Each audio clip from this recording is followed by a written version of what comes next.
Mama and Daddy named their baby Holly because he cried so loud that the pecans fell from the pecan trees. And the prickly pear cacti sprouted more news. So loud that the armadillos woke from their naps and the turkey vultures dropped their feathers.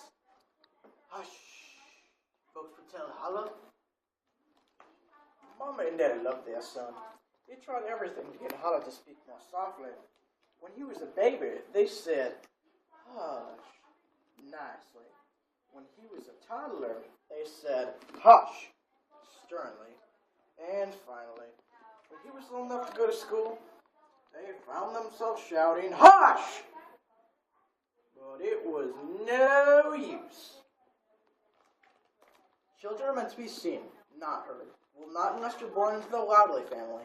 Holler Loudly by Cynthia Smith. Holly loved school, he loved art and music, and he loved reading and writing, and he loved facts and figures. But every time he exclaimed, yippee-ki-yay-yo, I love math, his words came out too loud. So loud that Mr. Smarty's chalk burst to dust, and students ducked for cover. Minnie Bell said, hush, you're annoying. Jimmy Joe said, hush, nobody cares. Mr. Smarty said, hush, no more recess for you. Holly didn't like missing recess. Holly wished folks didn't mind his voice. But Holly loved fishing with Gramps. He loved floating in Gramps' boat, and he loved baiting his hook, and he loved catching catfish. But every time he said, Yahoo, let's land a big one, his words came out too loud. So loud, the boat tipped, sending him soaring into the air. And kersplash into the lake. The catfish said, hush, we're out of here. Gramps said, hush, no more fishing for today. Holly didn't like being all wet. Holly wished Gramps and the catfish didn't mind his voice. Holly was feeling blue.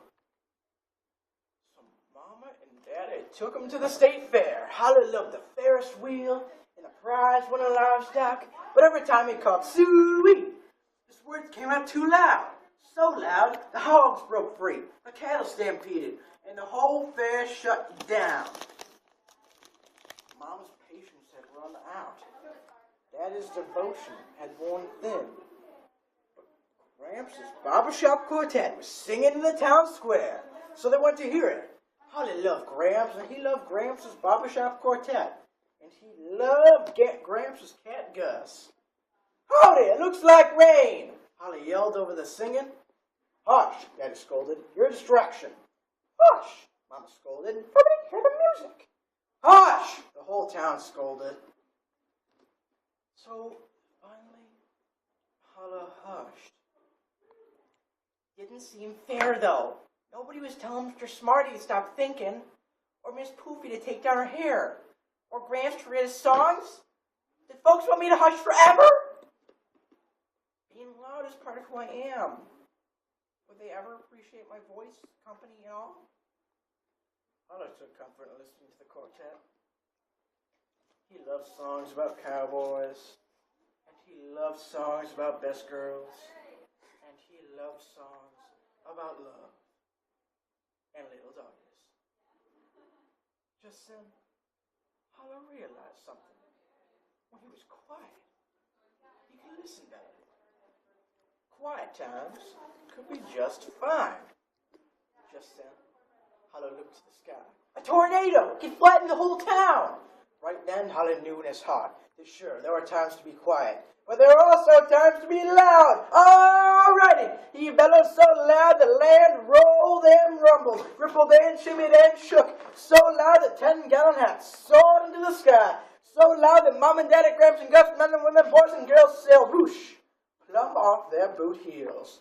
Go away! Holly shouted at the tornado, which blew a raspberry at him. I mean it, he shouted on his way up to the gazebo. Mwah, ha, ha, ha, laughed the Twister. Listen up, you big bag of wind. This here's my town. You best skedaddle.